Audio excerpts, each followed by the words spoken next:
તો અન્ય સમાચાર રાજકોટથી જુનિયર ક્લાર્કનું પેપર ફૂટવાનો મામલો સમગ્ર મામલો એમએલએ દર્શિતા શાહનું નિવેદન સામે આવ્યું છે। વિધાનસભામાં મુદ્દો ઉઠાવવા માટે મામલે નિવેદન આપ્યું છે તો સરકાર ગંભીરતાથી કરી રહી છે કાર્યવાહી। પેપર ફૂટવા મામલે કડક કાયદો ચોક્કસથી લવાશે। તમામ આરોપીઓ સામે પણ કડક કાર્યવાહી કરવામાં આવશે। તો સમગ્ર મામલે એમએલએ દર્શિતા શાહનું નિવેદન સામે આવ્યું છે। વિધાનસભામાં મુદ્દો ઉઠાવવા મામલે નિવેદન આપ્યું છે તો સરકાર ગંભીરતાથી કાર્યવાહી કરી રહી છે।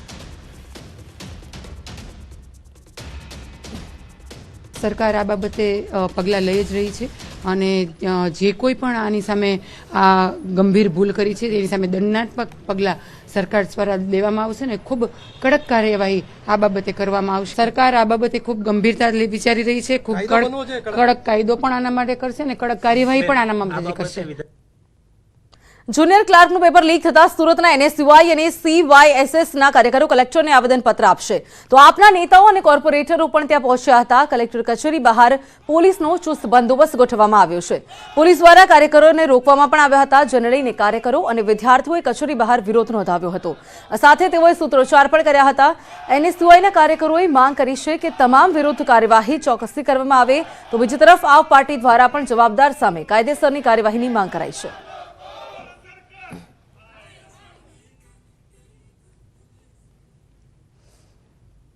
ગઈકાલે જે જુનિયર ક્લાર્કનું પેપર ફૂટ્યું છે તેના વિરુદ્ધ આજરોજ એનએસયુઆઈ દ્વારા આવેદનપત્ર આપવામાં આવ્યું છે કે જે રીતે પેપર ફોડવામાં આવ્યા છે તેમના વિરુદ્ધ કડક કાર્યવાહી કરવામાં આવે ને ફક્ત કાર્યવાહી નહીં, જે રીતે સરકાર પણ આ રીતે જવાબદાર છે તો સરકાર પણ તેના ઉપર કાર્યવાહી કરે। એનએસયુઆઈની કડક માંગ છે કે આ વખતે ફક્ત જે મેઇન બહારના લોકો છે તેમને જ નહીં પરંતુ અંદર જે સંડોવાયેલા છે તેના ઉપર પણ કાર્યવાહી કરવામાં આવે। ત્યારે આ કમલગટ્ટાઓ કોણ છે એને પણ એફઆરઆઈમાં સમાવેશ કરવામાં આવે।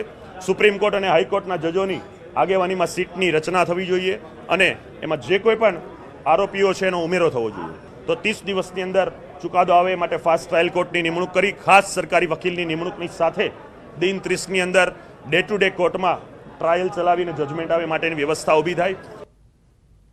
તો જુનિયર ક્લાર્ક પરીક્ષાનું પેપર લીક થયું અને પરીક્ષા રદ થઈ। જો કે જુનિયર ક્લાર્કની પરીક્ષા રદ થવાની સાથે વડોદરામાં વધુ એક પરીક્ષા પણ સામે વાલીઓ અસમંજસમાં મુકાયા છે। 1 ફેબ્રુઆરીએ કેન્દ્રીય સ્તરની જીની પરીક્ષા યોજાવાની છે અને આ પરીક્ષા માટે વડોદરાના વિવાદાસ્પદ સ્ટેક વાઇઝ ટેકનોલોજીમાં કેન્દ્ર ફાળવવામાં આવ્યું છે।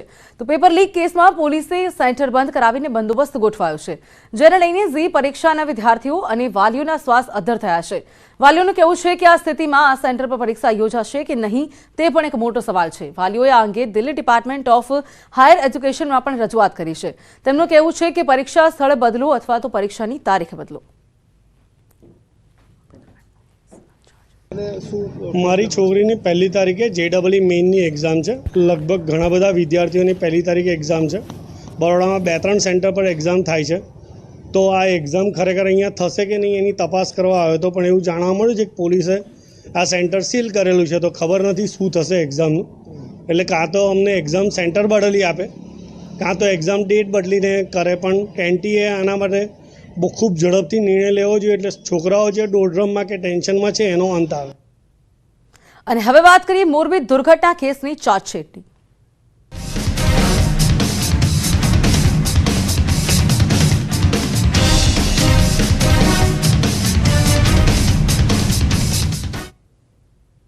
મોરબી પુલ દુર્ઘટના કેસમાં ચાર્જશીટ કરાઈ છે, કમિટી કરાશે ત્યારે કેસમાં આજે ચાર્જશીટ કમિટ કરવામાં આવશે। તો પકડાયેલા 9 આરોપી પાસે ચાર્જશીટ કમિટ કરાશે। આજે તમામ 9 આરોપીઓને મોરબી કોર્ટમાં રજૂ કરાશે। તો 10મો આરોપી જયસુખ પટેલ હજુ નાસ્તો ફરતો થયો છે। જયસુખ પટેલની આગોતરા જામીન અરજી પર 2 ફેબ્રુઆરીએ સુનાવણી હાથ ધરાશે। તો પુલ દુર્ઘટના અંગે મોરબી પોલીસના આરોપ જુઓ। પકડાયેલા 9 આરોપી પાસે આ ચાર્જશીટ જે છે તે કમિટ કરવામાં આવશે અને આજે આ તમામને મોરબી કોર્ટમાં રજૂ કરાશે।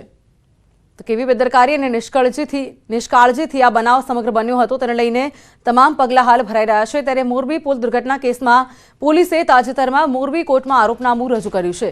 આ કેસમાં પોલીસે 10મા આરોપી તરીકે જયસુખ પટેલનું નામ દાખલ કર્યું છે। ન્યૂઝ 18 ગુજરાતી પાસે ચાર્જશીટની કોપી છે, જેમાં જયસુખ સામે પોલીસે દુર્ઘટના અંગે મોટા આરોપ લગાવ્યા છે। તો ચાર્જશીટ મુજબ જયસુખે 2008માં પુલની સંભાળ માટે કરાર કર્યા હતા, જોકે તેને કરારની શરતોનો ભંગ કરીને પુલનું વહેલું અને યોગ્ય કાળજી વગર સમારકામ કરી આટોપી દીધું છે। તો પુલને 8 થી 12 માસમાં રિનોવેટ કરવાનો હતો, પરંતુ જયસુખે 6 માસમાં કાળજી રાખ્યા વગર ઉદ્ઘાટન કરી દીધું અને પોતાને અકસ્માત થવાની જાણ હોવા છતાં આ કૃત્ય કર્યું હતું। આ સાથે જ સ્થળ પાસે હોડી તરવૈયા લાઈફ જેકેટ તથા ઇમરજન્સી મેડિકલ ટીમ કે ડિઝાસ્ટર મેનેજમેન્ટ પ્લાન્ટ કે મશીનરીની સગવડતા રાખ્યા વગર જ સામાન્ય જનતા માટે પુલને ખુલ્લો મૂકી દીધો. તો પુલ ધાતુના મુખ્ય 2 કેબલ ઉપર આધારિત હતો અને 2008થી તેનું મેન્ટેનન્સ પણ નહોતું કરાયું. જ્યારે બંને પૈકી એક કેબલના પુલ 49 તારો પૈકી 22 તાર જૂના કટાયેલા અને અગાઉથી તૂટેલા હોવાનું સ્પષ્ટ જણાયું હતું.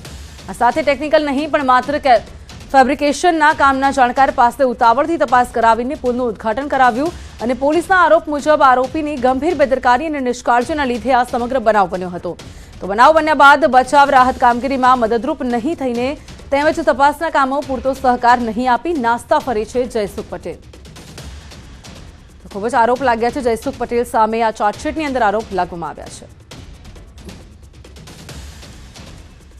વાત કરીએ મહત્વના સમાચારની. આસારામ વિરુદ્ધના દુષ્કર્મ કેસમાં આજે સુનાવણી હાથ ધરાશે. ગાંધીનગર કોર્ટમાં આસારામ કેસમાં થશે સુનાવણી. તો ચાંદખેડા પોલીસ મથકે નોંધાયો છે દુષ્કર્મનો ગુનો. કેસ અંતિમ તબક્કામાં છે. હવે નિર્ણય તરફ જઈ શકે છે આ કેસ. તો નિર્ણય તરફ આ કેસ જઈ શકે છે. મહત્વના સમાચાર. ચાંદખેડા પોલીસ મથકે ગુનો નોંધવામાં આવ્યો હતો. આસારામ વિરુદ્ધના દુષ્કર્મ કેસમાં આજે સુનાવણી હાથ ધરાશે. ગાંધીનગર કોર્ટમાં આસારામ કેસમાં સુનાવણી હાથ ધરાશે. ચાંદખેડા પોલીસ મથકે આ સમગ્ર ગુનો નોંધાયો હતો. તો ગાંધીનગર કોર્ટમાં આસારામ કેસમાં સુનાવણી આજે હાથ ધરવામાં આવી શકે છે. આસારામ વિરુદ્ધના દુષ્કર્મ કેસમાં આજે સુનાવણી હાથ ધરાશે.